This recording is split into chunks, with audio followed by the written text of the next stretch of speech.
Hyrule Warriors: Age of Calamity was an extremely successful follow-up to the original Hyrule Warriors in more ways than just sales. Through careful iteration, the formula for playstyles in Warriors games has slowly increased in complexity, allowing for full casts that have their own feel and rhythm that will suit different players in different ways. Even though each player is bound to have their favorites, today we're going to put that aside and attempt to look at the cast objectively for the purposes of a tier list. I say objectively, but every tier list is the creator's own subjective experience, and this one is just mine. Whereas the original Hyrule Warriors favored characters with strong, weak point depleting combos, along with a solid mix of single target and area target damage, Age of Calamity's playstyles benefit a whole lot more with synergy from other parts of their moveset, such as unique abilities and Sheikah Slate runes. Simply being able to rack up huge KO counts is pretty much a non-issue here, as a mission to get so many KOs comes up only very rarely. Bosses of both the minor and major variety are a much more frequent aspect of this game,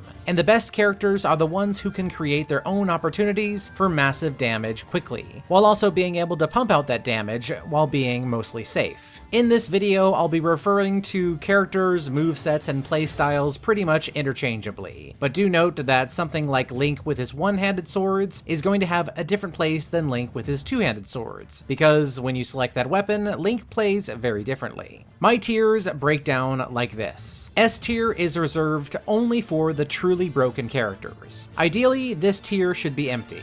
A tier characters are great, who have little to no weaknesses, and they're bound to have something incredible in their kit that pushes them up to this spot. B tier characters would be good, which have little to no downsides and do well in most situations. They are where most of the playstyles in a given game should be ideally, but with the recent EX abilities that were added in DLC 2, I really can't say that things shake out like that here anymore. C tier is the middle range, or average, which is reserved for characters who just meet the average expectations for a Warriors playstyle. They fit this specific Warriors game alright, but they might have one or two flaws that keep them down a peg. D tier and below would be bad or poor playstyles that are just suboptimal at completing the tasks that the game gives you. In other tier lists, I have put Warriors characters at this level. However, just because this is a tier list video doesn't mean that I have to use this tier. And this is the whole reason why we define tiers. I'll tell you this right now. Age of Calamity does not have any playstyles that fall into the definition of a D tier. Even the lowest on my list can absolutely kick ass in the hands of almost any player. And I'll be so bold as to say that if you think any of the playstyles in this game deserve to be bad, then you probably don't have a full understanding of their capabilities. Maybe give them another try before leaving your comment. Sorry about the long intro, but establishing a common ground and setting expectations before a tier list is actually a really important thing to do. Alright then, let's get started. Since we don't have anyone to put into D tier, let's go ahead and start off with C tier.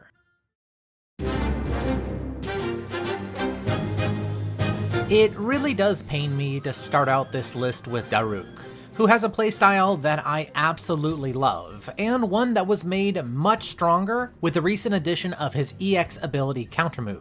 But someone has to take up the bottom slot, and Daruk quite simply has the most inefficient moveset in the game. Daruk to me seems more like a fighter from a different Warriors game altogether, and here he doesn't really have any great synergies in his fighting style that this game kind of demands. The biggest of these being his huge problem in actually breaking enemy weak point gauges. In a Warriors game like this one, where eliminating targets takes a higher priority than KO goals, the ability to seize on every weak point through stasis is huge, and only getting them to half broken or less is always a disappointment, and a huge cut to his overall DPS. Although he, like the rest of the cast, has plenty of ways to force weak points out, his stasis, one of only 3 in the game that do not allow you to dodge cancel out of the built-in animation, unfortunately only does a small amount of weak point gauge damage. I'll say that you can set up magma pillars to explode at the same time as stasis comes out, however the time and effort it takes to do this is much greater than what pretty much everyone else on this tier list can do just automatically. I'll say this one more time, there There are no bad characters in this game, and we are starting out at C tier right now. Simply because Daruk's damage is a little bit slower to dish out than others is not a death sentence. In fact, his ability to guard through almost everything can make him an excellent character for beginners. Still, we're tier listing this game, efficiency is huge, and this has to be where this extremely lovable Goron has gotta go.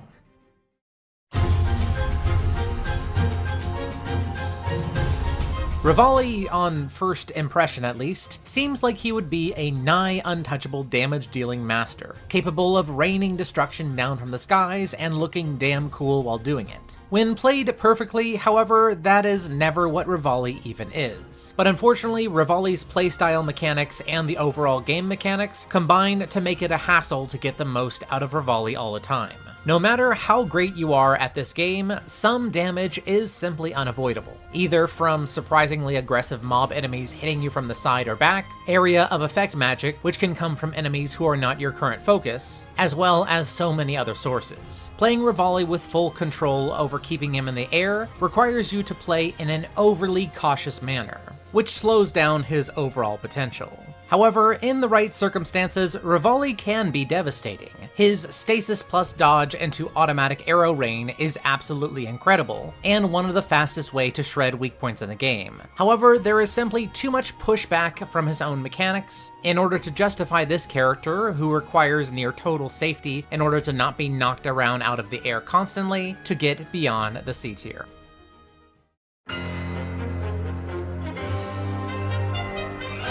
As we get into the middle of this tier level, things are going to naturally get a little bit more loose. And to be honest, I wasn't really sure how to order the next 4 playstyles, but at least for now, I feel like Spear Link sits a bit lower in the average power level. Despite being the most underwhelming Link playstyle, the Spear at its core is a pretty solid moveset with plenty of excellent attacks, which all come out very quickly as well. Link by design is the adaptable everyman, given that he will probably be one of the highest level characters for any player of this game. As his speed weapon option, the spear definitely does give the feeling of flying right through waves of enemies, and would not at all feel out of place in a Dynasty Warriors cutscene. Still, even with the incredible feeling of speed that this playstyle gives to you, with nothing really to amaze in its repertoire, it's gonna sit in the C tier.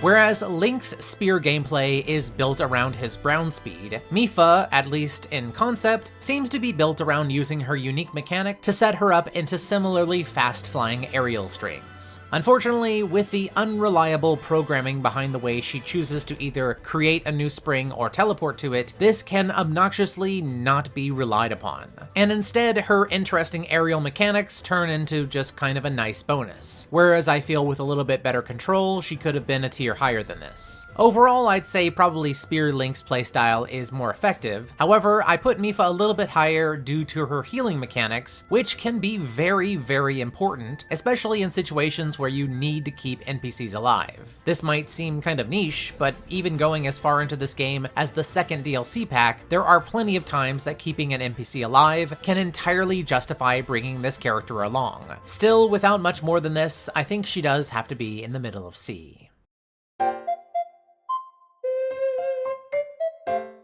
Terako is a character that I want to be stronger than he actually is, possibly because he's just so cute. There are certainly ways to get a lot of work out of the little guardian. He has a fun moveset with a lot of interaction between his laser blasts. However, I cannot escape the feeling that when you play as Terako, you have to put in a lot more effort for the same result that the rest of the cast can get without needing to try so much. Especially in the wake of the recent EX abilities in DLC 2, putting Terako higher than the average tier becomes harder and harder for me. Of course, just like all the other playstyles at this level, he can definitely handle himself, but he doesn't have anything huge at his disposal that makes me want to bring him up higher than this. So, into the foggy mists of Middle C he goes.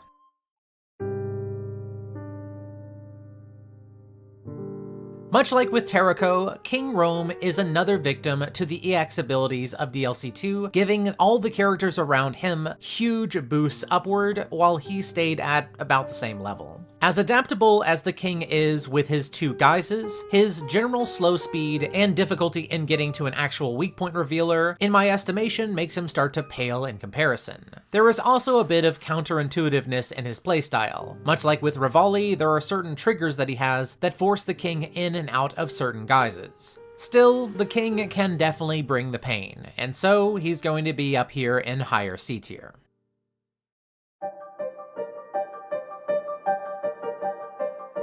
Yep, Hestu is going high up in C, and I am fully expecting a lot of comments along the lines of, you put Hestu higher than blank? But to be fully honest, I actually considered putting him even higher, possibly even in B. Hestu was always extremely powerful, with one of the easiest power-up unique action mechanics that could turn many of his combos into huge sources of easy damage. However, the thing that always cut his potential was his large size and slow speed, making him one of the most difficult characters to pilot in the game. Had Hestu not gotten such an utterly amazing EX ability, he probably would have absolutely plummeted in this tier list, possibly even sinking to the very bottom. However, this is not the case, and instead, Hestu gained the single best new C7 buff, allowing him to turn all his Korok incorporated special attacks into force weak point revealers, which is absurdly powerful. Ultimately, I did decide that Hestu's drawbacks of his size and speed were just too much of a drag to put him into qualifying for B tier, but if you haven't messed with him since his new EX ability, I highly recommend it.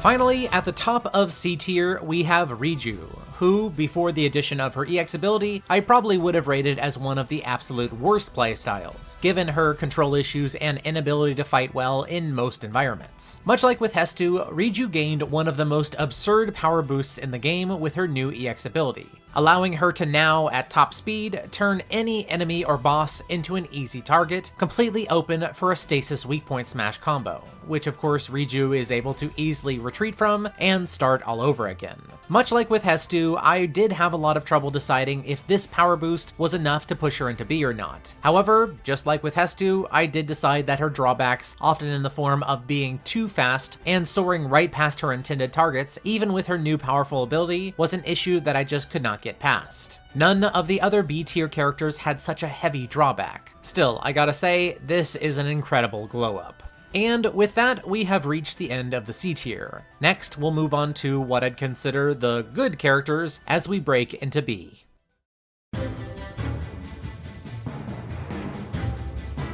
Starting out the B tier, we have the first DLC playstyle, Link's Flail. The Flail, true to Link in general, is just incredibly solid and reliable, with a good collection of attacks that are applicable in a number of different situations. But the thing that really pushes the Flail into B tier territory is its simple but powerful unique action.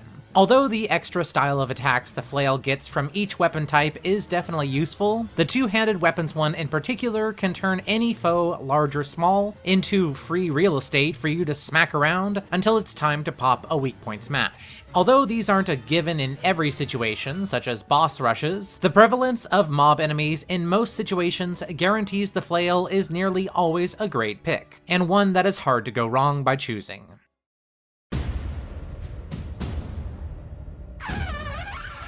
Yep, we are going from Link to Link, and I have done my best to look at these playstyles as objectively as I possibly can, but if this were a favorites list, Link's two-handed playstyle would absolutely be in my top 3 easy. It is an absolute blast to embrace your inner caveman as you go absolutely feral on your enemies. There are few other playstyles in this game that are as fun to make specific seal and food builds for, nor ones that look nearly as cool while using them. As you can tell, I really do enjoy this moveset, but despite the power that it does offer, it is still doing all of these things at the expense of your health. And I wouldn't say that the return on that investment significantly puts it higher than the majority of playstyles in this game. There are other ways to play this weapon more safely, such as focusing on its ranged aspects to make its trade-offs much safer, but even in that format I probably wouldn't put it beyond B tier anyways. So this is probably a good place for it.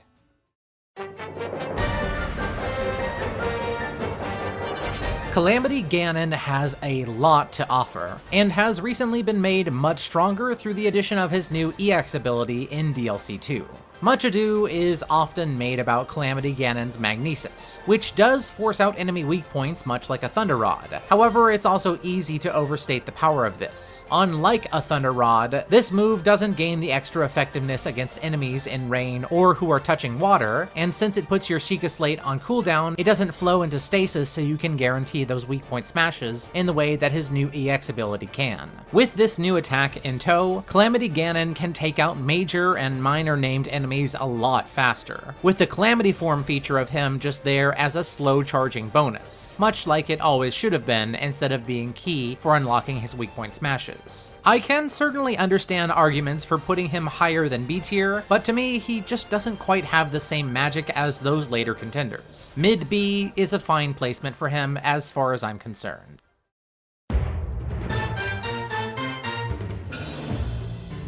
When first experimenting with Suga's playstyle, I originally thought that he would be an easy contender for A, with his solid moveset and an incredible counter mechanic. However, as time has gone on, I feel that my initial reaction may have been a little bit extreme, due to just how good he is at that one specific thing. And that one specific thing is defeating huge bosses. Suga, without a doubt, is the absolute best boss killer in this game, to the point that it's actually embarrassing seeing something like a Hinox or Guardian go up against him with their long, slow, obvious attacks. However, this game is not entirely made up of slow bosses that telegraph their attacks, nor are boss encounters only ever 1 versus 1. Which, as I started to consider those other situations, made me eventually drop Suga down to this level. Keep in mind that Suga is far from the only character in this game to have counter mechanics. Even before DLC 2 gave a similar power to Daruk, the shield-holding characters, which is One-Handed Link, Riju, and Urbosa, could also deflect all manner of attacks just fine. Not only lasers from Guardians, but normal attacks too. Suga's definitely feels like the easiest to use. However, I also feel that his unseeing meter should really start to have more benefit earlier on. As nice as it seems to imagine that you can build up the 3 counters and run rampant forever, there is enough random damage from mob attacks and area damage in this game that you'll probably end up losing it far sooner than you would like, and it will then take longer to charge back up far longer than you would like. I really do wish I could justify him into A, but B tier has gotta be the best place for him.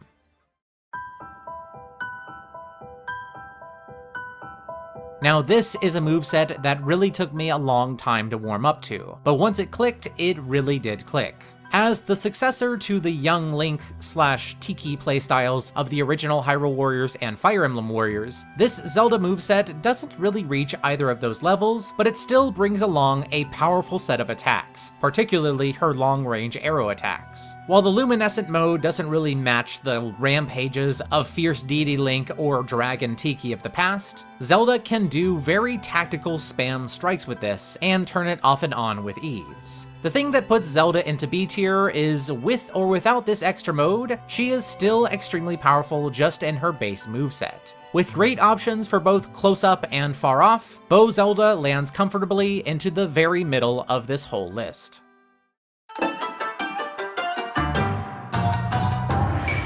And here we finally have Master Koga, who, just like the other characters ahead of him on this tier list, has an excellent moveset with lots of movement and powerful options. Once you master how to turn his stress meter into consistent face lasers, Koga can turn many enemies into stunned messes, getting their health and weak point gauges burned down very quickly. Koga's kit is truly remarkable, and is always a fun time to control and behold, but unfortunately I do think the baggage of having to manage his stress meter or be punished is going to keep him just out of A.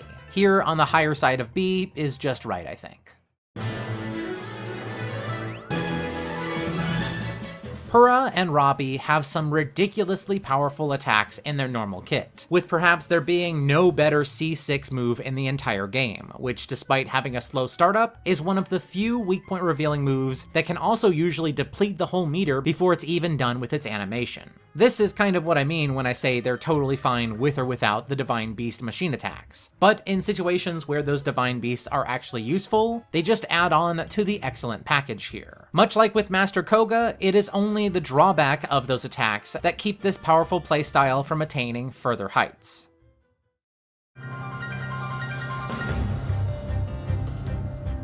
Zelda's Cycle is a high-speed playstyle done right. I really feel that this kind of quick, high-flying moveset has been a real struggle for Koei-Tecmo to pull off. With harder-to-control versions such as Epona and Fi in Hyrule Warriors 1, the Pegasus Knights in Fire Emblem Warriors, and even the base character of Riju in this game showing how hard it can be to truly get right. Zelda's Cycle, unlike the others, definitely hits the nail right on the head by focusing not on making your character move excessively quickly, but instead instituting a turbo move that makes your attacks come out much faster. This mechanic absolutely defines Zelda's fighting style here, and turns her already solid moveset into a blindingly fast whirl of attacks exactly when you need it. As I talked about during my guide, this overdrive mechanic basically has no downsides, which feels like a strange oversight. What we're left with then is a flexible and fast playstyle that you can frequently increase in attack speed, which is already easily one of the most valuable traits when it comes to making characters far more powerful,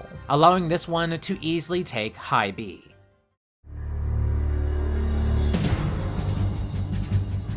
At last, at the top of B tier, we have everyone's first playstyle, the ultimate jack-of-all-trades, Link with his one-handed weapons. I said it before in my final tier list for Hyrule Warriors 1 that I wished that the Master Sword or one-handed weapons in general would not be the game's default overpowered option, and I am happy to say that this eventually did come true. Age of Calamity is rich with different characters that are all powerful in their own way. And yeah, even the C-tier characters, who I remind you are average and not bad at all, have universal, solid, and reliable movesets. This makes reaching for one-handed Link less of a given, but when you do, this moveset really has everything that you want. An easy-to-control, solid selection of heavy attacks, a great unique action that can set up weak point smashes but can't be overly abused, and now with the addition of his EX ability, the option to set up for your next attack to always reveal weak points, albeit one with kind of a clunky setup compared to others. The characters from this point and beyond are all able to offer something on top of these basics. And of course, as we progress from here, things are going to get pretty crazy powerful, although not outright broken, in the A tier.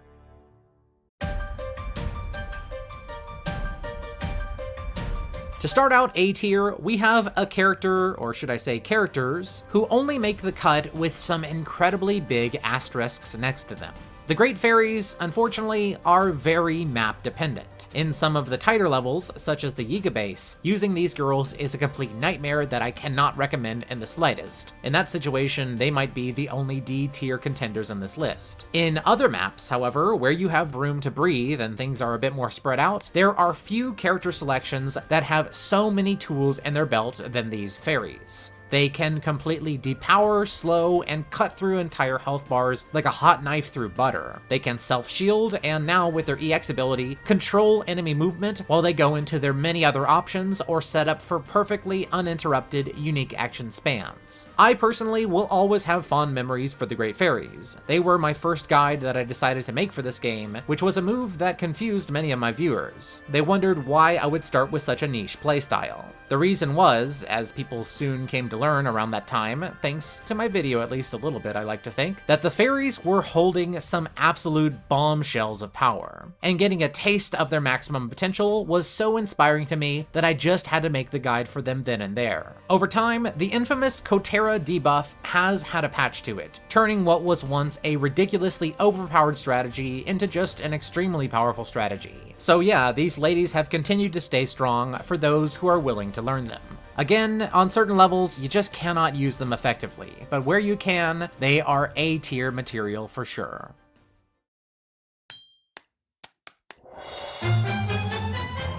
There was a time in this game's history when this version of Zelda, along with only a single other playstyle that I happen to have not gotten to yet on this tier list, had the only moves that could stun an enemy and force out weak point gauges with only a single button press. Capturing these gauges with stasis and then breaking them apart was such a ridiculously strong strategy that it easily put this playstyle into the top of A tier. Over time, other characters have gained attacks that can do the same thing, and even though Sheikah Slate Zelda has pretty much remained the same, this is such a powerful combo that it continues to keep her into A. The rest of her moveset is really nothing to brag about, but once you understand how to use everything else that it offers you, you are never not in control of the situation.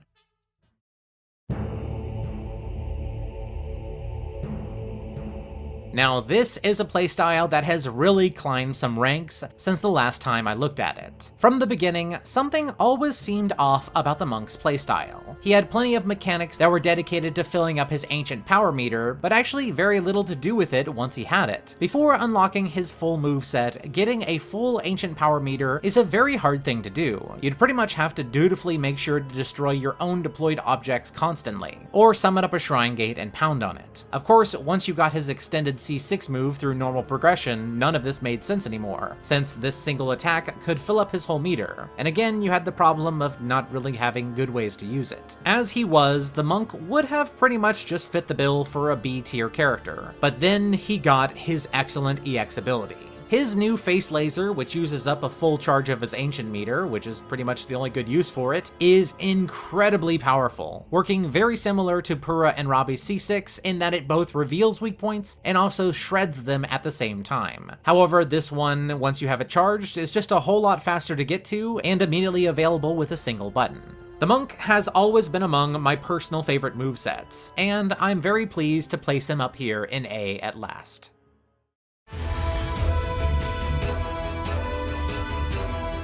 For a character who has been around since the beginning, it constantly surprises when people seem shocked to see Yunobo given so much respect in this game. It's also very revealing of commenters who clearly haven't tried to learn him. Yunobo, like the Great Fairies, has a deep moveset that doesn't reveal its value through simple button mashing. If you take time to learn how Yunobo's moves correspond to his 3 different flavors of protection, using this plucky Goron becomes a game of preparation that leads to the same kind of devastating results that Sheikah's late Zelda could achieve. The recent addition of his EX ability, a C7 that always corresponds to whatever power of protection you have out, will probably entice more people to spend the relatively short amount of time it takes to actually learn how to use him. He has always been an easy A tier candidate, and if you don't understand why, you probably need to go back to training.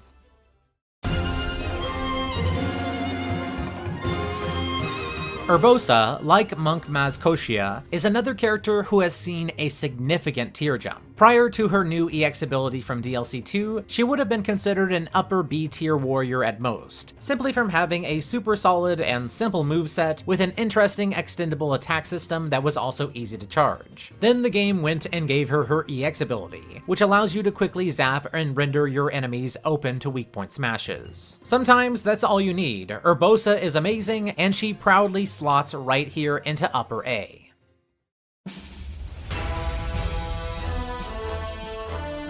The Lu Bu of Age of Calamity, Sidon the Prince of Zoras, was always an extremely strong playstyle, so I can't overstate my surprise when it came time for DLC 2, where they went and gave him another busted EX ability. So now Sidon not only has his extremely adaptable fighting style, which is bolstered with extendable moves and a sturdy buff effect, but now also an easily preparable weak point gauge trap that fires off with not a single weapon attack, but specifically whatever your next strong attack will be, allowing you to weave it in whenever you want, and not be restricted to a single kind of activator. I don't know why, in what was kind of like a balance patch, they gave a very powerful character a very powerful EX ability, but here we are.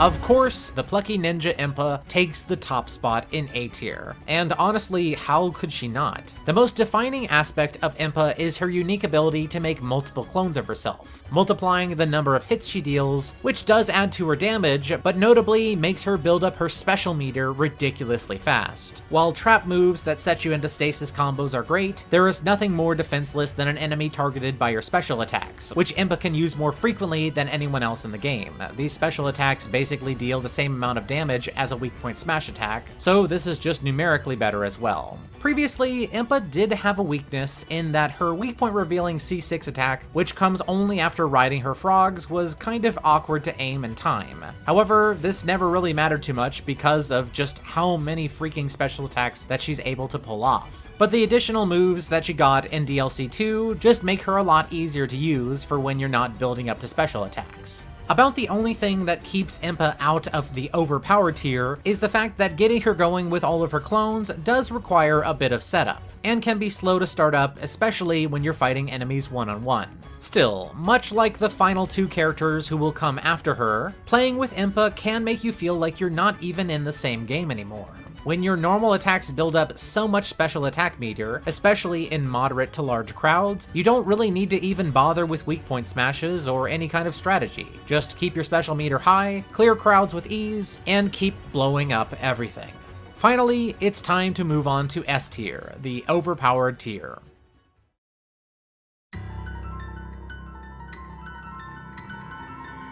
The battle-tested Guardian is our first S-tier entry, and in its case, the main broken mechanic is its lock-on. Without this, the Guardian would still have a great moveset, probably more of an upper B-tier set of moves, but being able to have its attack auto-fire at foes while you're free to do whatever, especially with its overhead laser move in particular, pushes him all the way into this slot. As I stated in my introduction, a tier list in a Warriors game like this should be built around how efficient a playstyle is at accomplishing the various goals that specific game gives. And about the one thing true to nearly all of Age of Calamity's missions is that they culminate in needing to eliminate various bosses with speed and efficiency. This is why being able to trap enemies into inescapable stasis combos from complete safety is so incredible. And the Guardian, once it has locked on to its target, is able to pelt its foe over and over again with huge amounts of damage or stasis revealing attacks. There are very few other selections that can hope to go beyond the riskless and powerful moves that the Guardian offers. But of course, there was and still is one true king of this game. And for those who know Age of Calamity well, it's probably not a mystery at all who it is.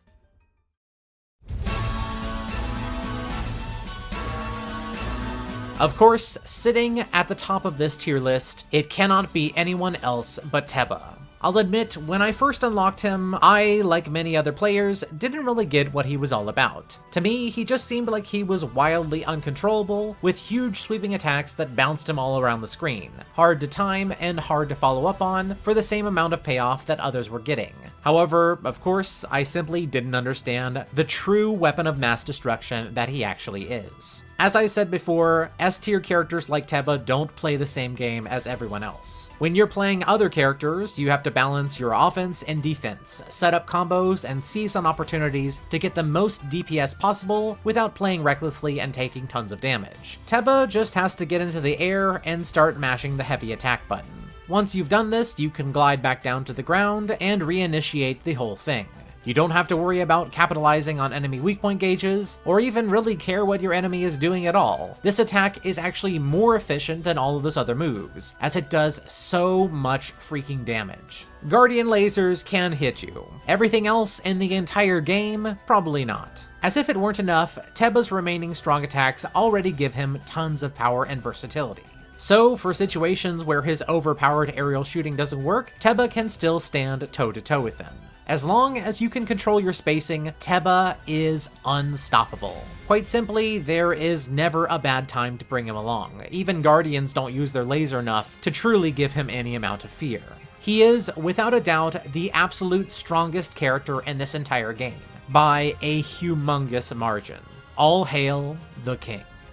Thank you so much for listening to my list. Of course, this is all just my take on the game, which is influenced by my own preferences and playstyle. If you watch through my list, and I guess are a reasonable person who can act like an adult online, why don't you let me know your tier list in the comments below. This brings an end to my coverage for this game. I have definitely become a lot busier than I used to be when I made the original Hyrule Warriors videos, but I have to say that it was a lot of fun making these guides and lists for you all throughout last year. Thank you so much for watching, be good to each other, and as always, I hope to see you next time.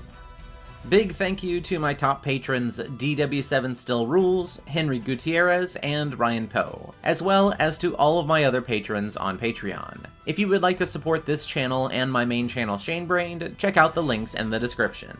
Thank you all very much.